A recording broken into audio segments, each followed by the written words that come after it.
Shalom, everyone. Welcome again to another episode of Heart to Heart. Today, we are going to have another amazing time. I am here and I'm here with my friends, my senior friends here, and we are going to talk about a very wonderful topic today about raising godly children. So I believe that you are excited as we are excited, and I'm going to let my friends here to introduce themselves, starting from my far right there.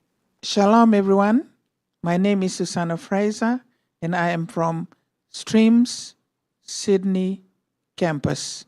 Shalom, everyone. My name is Filiwaki Johnston. I am from Streams International Sydney campus. Shalom, everyone. My name is Rosanna Morini, and I'm from Streams International Sydney campus. I want to welcome you all, my dear friends who are here and my seniors. And I also would like to welcome the audience. So I know that you are watching us from different parts of Australia and different parts of the world, different parts of Asia Pacific. You are welcome. Today we are going to have an amazing time. And I want you to participate as much as these ladies and myself are participating in the program. I want you to comment. I want you to tell us what you think about the different things that we are talking about today. So a reminder for why we are doing what we are doing. The Bible tells us in the book of Titus, chapter 2, it says, "But speak thou the things which become sound doctrine," that is verse 1, "that the aged men be sober, grave, temperate, sound in faith, in charity, in patience, and that the older women likewise, that they be in behavior as becometh holiness, not given to much wine, and teachers of good things." And other versions say teachers of beautiful things, that they may teach the young women to be sober, to love their husbands, to love their children, to be discreet and chaste, keepers at home, good, obedient to their own husbands, that the word of God be not blasphemed. So what Paul was trying to tell Titus here is to say, keep your house or your churches in order that you're looking after. And especially the women, advise them what they need to be doing, because they are calling themselves followers of Jesus. We don't want the name of Jesus to be put into disrepute, because they don't know how to keep their home. They don't know how to love their husband. They don't know how to love their children. They are behaving like people of the world. So we want to teach them to behave the way that Christ would want for them to behave. So there is the area of coming to church, and there is a way that we need to behave at home. It needs to match up. So this is what we are doing here with our seniors over here. They are teaching us, as the Bible has said, it is their job, it is their responsibility to be teaching us. And so what we are doing here is just an example. You need to keep learning from them. And so, as I said, today we are talking about raising godly children. I think you would believe me, you who are online and also my friends over here, you would believe me that I think raising children is the greatest job or the most important job that the Lord has given us.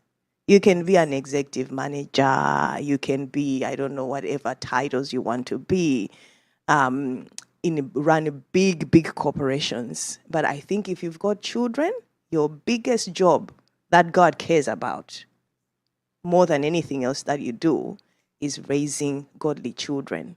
And we want to learn here about raising godly children, raising good children. And we are just learning from our experience. What we are trying to say is not that our children are the best or we've done it the best way, but we want to have a conversation as mothers. And we want to learn from those that have done it, that have done, and have got more experience than us who have got less experience. But we all want to have a conversation. And that's what we are going to do today. So are you ready? Are you ready, ladies? Yes, we're ready. Okay, we are ready to go. All right. So I would like to start with Rosanna here. So Rosanna, ladies these days face different challenges in raising their children. What do you think is the greatest challenge that mothers are facing at this point?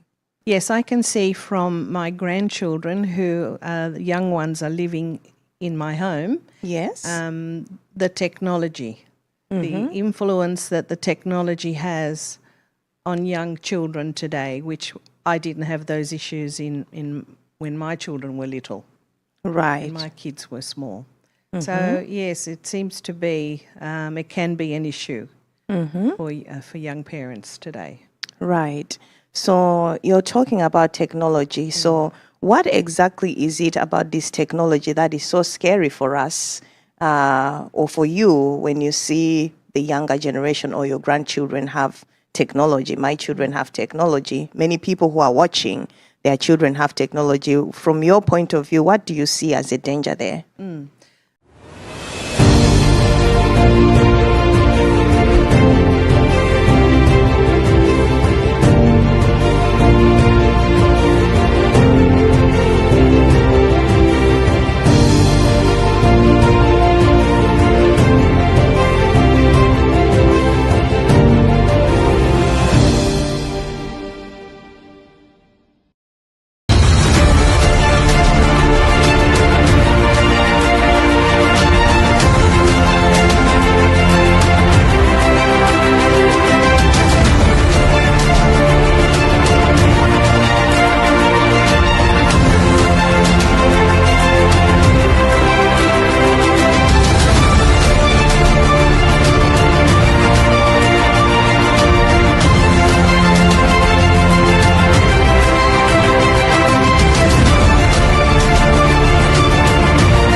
Well, my daughter-in-law is constantly and needing to monitor what they're watching. Right.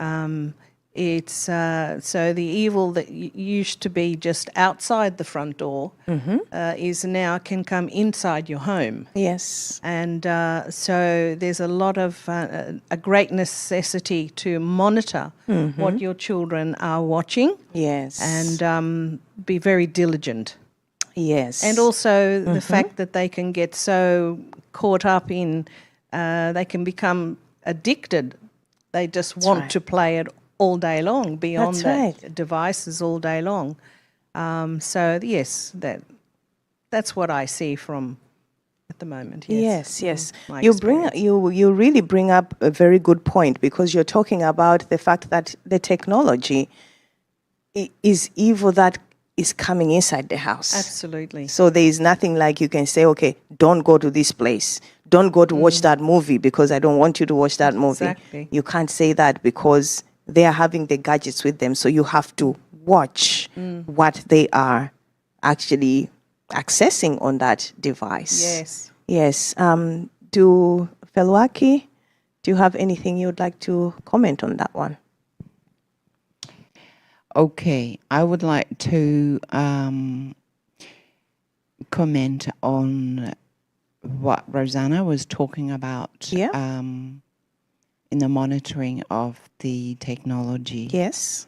It is very important because we cannot stop. In this generation, the technology is an evil necessary. Yeah. Right. Necessity that every household must have one, because children today Yeah.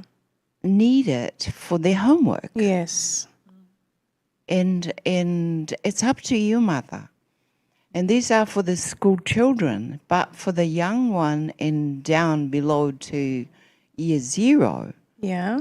they also get affected by these addictions for the technology. Right. And I'm afraid it's up to you, mothers, how you going to monitor closely. use it. I suggest that you do timing the uses of the technology, especially when your school kids come home. They have homework they need to be done when it's finished. Allow them an hour, but don't leave them to their own vice because Right. they can wander off. But monitor. When they finish, take them away, lock them away. Right. Right. And in that way, that there is a time for the technology, but also there is time for them to play or spend time with mom. So I'm hoping that we are hearing that conversation or that advice, because she's talking about giving the children time, because you can't say they will be without any technology. I'm actually hoping that, there's other countries that have banned technology out of the schools. They are no longer requiring the kids to do things on a device. I'm hoping that that will come to Australia. But before it comes to Australia, we have to manage the gadgets. And at the end of the day, I think we do not really have a choice. We cannot put our hands up in the air and give up. We just have to be, like what she has said here, have times, have strict times, and not allow them to their own device, like she has said, not allow them to just do whatever they want after that. It is not easy, mothers. What do you think? I want you to put your comments out there. How do you manage your kids' technology yourself? I'm not going to say that it's an easy thing. I'm not going to say at all that it's easy. We will all say it is a technology, but mothers, you hold the key. You have to have your nose on in everything because of this technology. Even the children going to school, you must know their language when they come home, because they've been influenced by other children as well, with other things that you don't even know regarding technology. Some of the things you may be allowing your children to see only at the time that they are home, but then you don't know what their mates, their friends are saying to them in school. So you must really have your nose on in everything, their language, what they are talking to you about. This is very important because they might be far ahead in so many things that you don't even know. So know the language your children are talking to you about. And coming back from school, you must know everything about them in the days we are in now. In the older days, we didn't have anything like this, right? They were only hearing us. They loved just to go out and play football with their friends. That was all. But now, after this technology, what comes next? AI and all these things are coming next. It's a generation that is too much for us. So do your homework now. Do it now. Because then it's easier for you to handle the things that are coming. Okay. So the point that you are saying is that there is just too much advances, too much pitfalls out there. Yeah. It may not be even in your home, it may be out there. So you are saying that the challenge is to keep up with this, and the challenge is to know what other influences the children are having out there. And some of them are as a result of technology, others are just as a result of friends. This is it's a very good point there. It's a very good point, because there is an age at which, as soon as the children have started going to school or their teenage years, that there is a lot of influence that comes from there. So it is a challenge, ladies.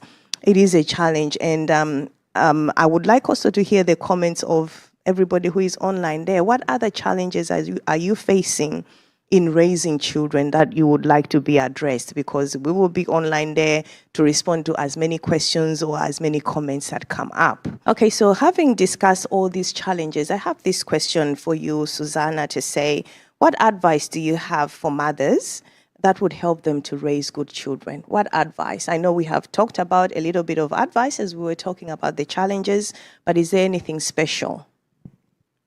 Yeah, the very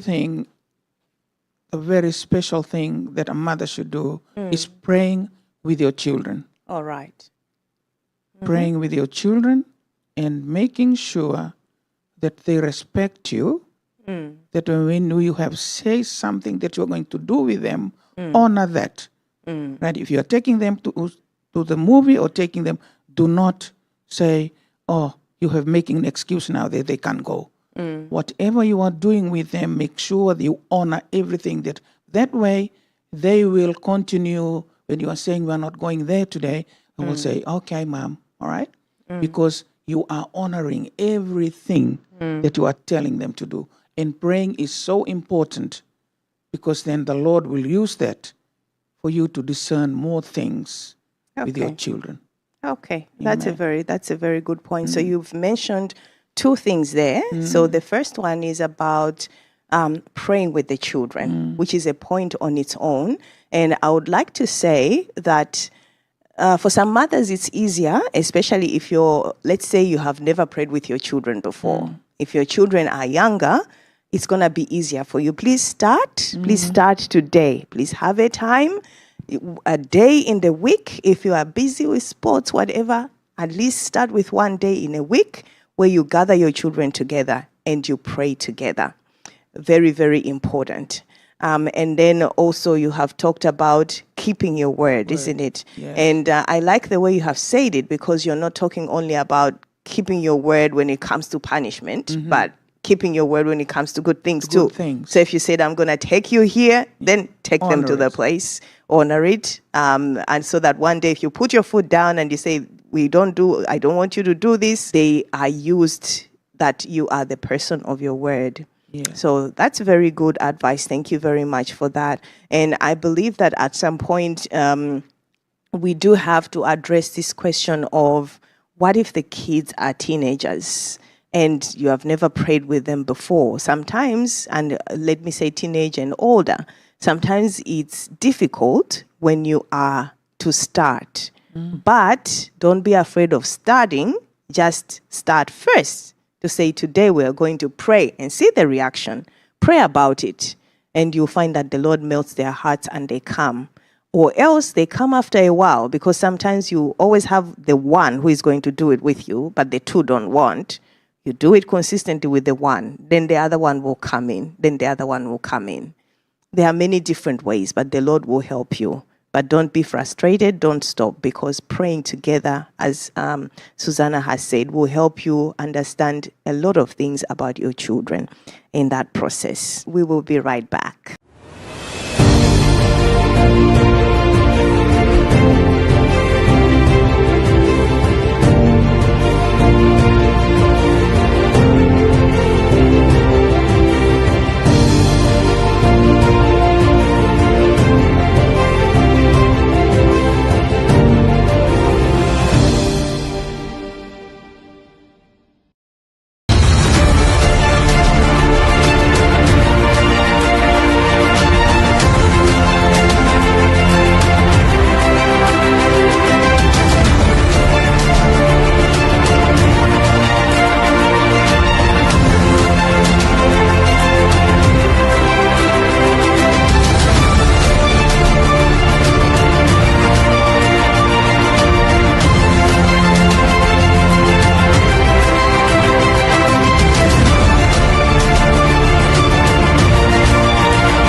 Welcome back, ladies. I believe that you are enjoying our program today, our heart-to-heart program with my friends here. And obviously, you are enjoying the interaction that you're having online there, which is wonderful. Please keep the conversation going. Okay, so you all mothers over here, you have grown-up children.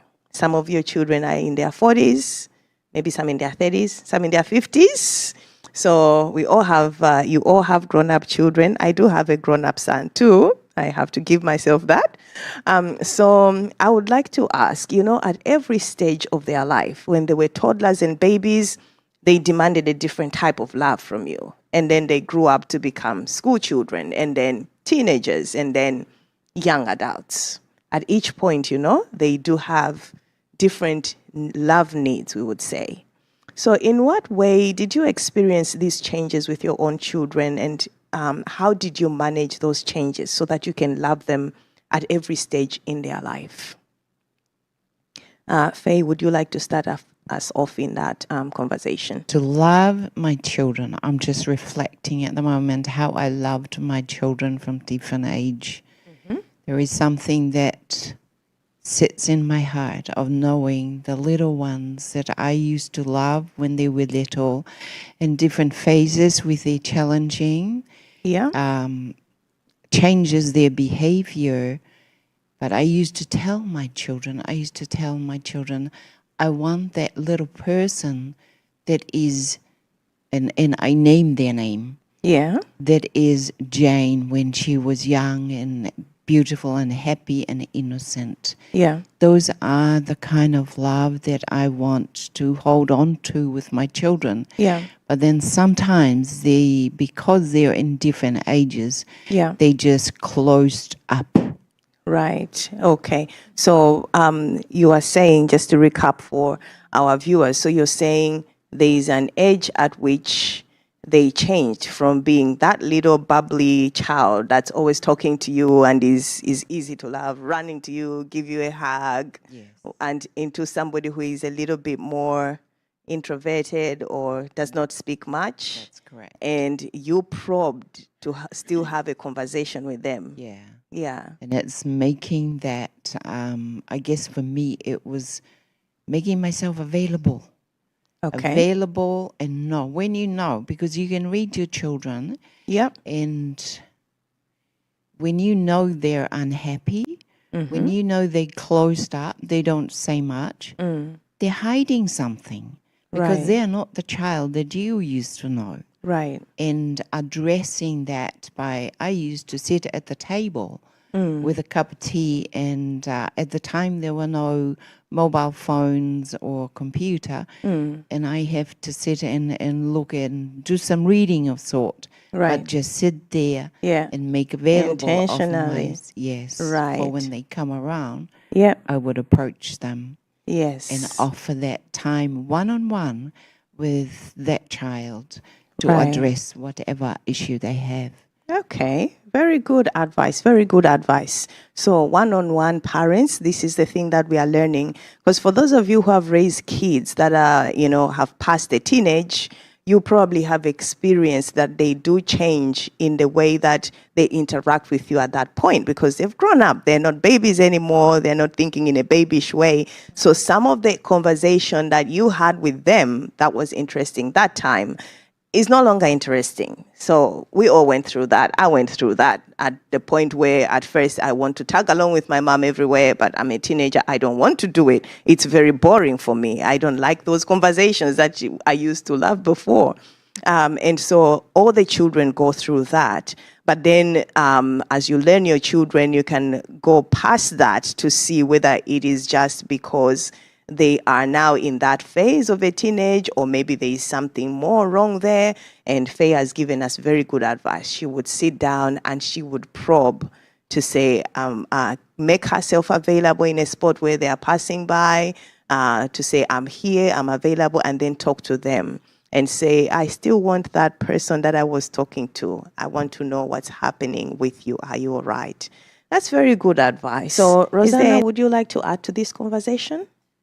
Yes, Mama, thank you. I was just thinking, when your children come to you, they're not the little children like 10, 11, 12. They'll say, oh, but Billy down the road, he's allowed to go and do this. Why can't I do that? Or they're all having a sleepover. Pajama night or something. That's right. And, yes, you've all heard. I didn't agree, for whatever reason. And so, they would argue with me, but they're doing it. Why can't I do it? That's right. And I would just say, well, just because everybody else is doing it, it doesn't mean that it's right. It can be other subjects. It can't, not necessarily a sleepover or something. That's but they would right. argue, but they're doing it. Why can't I do it? And That's right. I would feel that whatever they were asking wasn't a good idea. Yeah.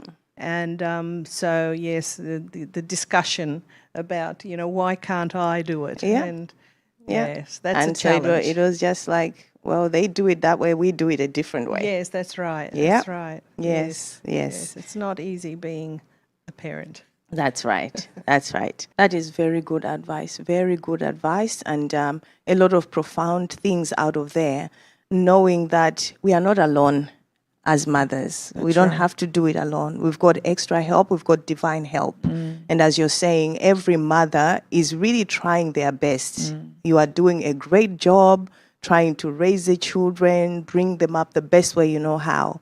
But if you can learn to pray with them, if you can pray with them, then the Lord will help you even more. And I would just like to say also that there are some mothers that their children are younger. So we are saying to you, start now. Start praying with your children now. Don't delay. They will get used that this is what we do in this house. And when they grow older, they will continue with that same routine. If you're having different circumstances and you want to know how to handle your particular circumstance, put it in the comments below there. Say what's happening in your life. Say why things are difficult for you. And we'll reach out and we'll respond right there where you are watching. We'll see you again next month. Shalom.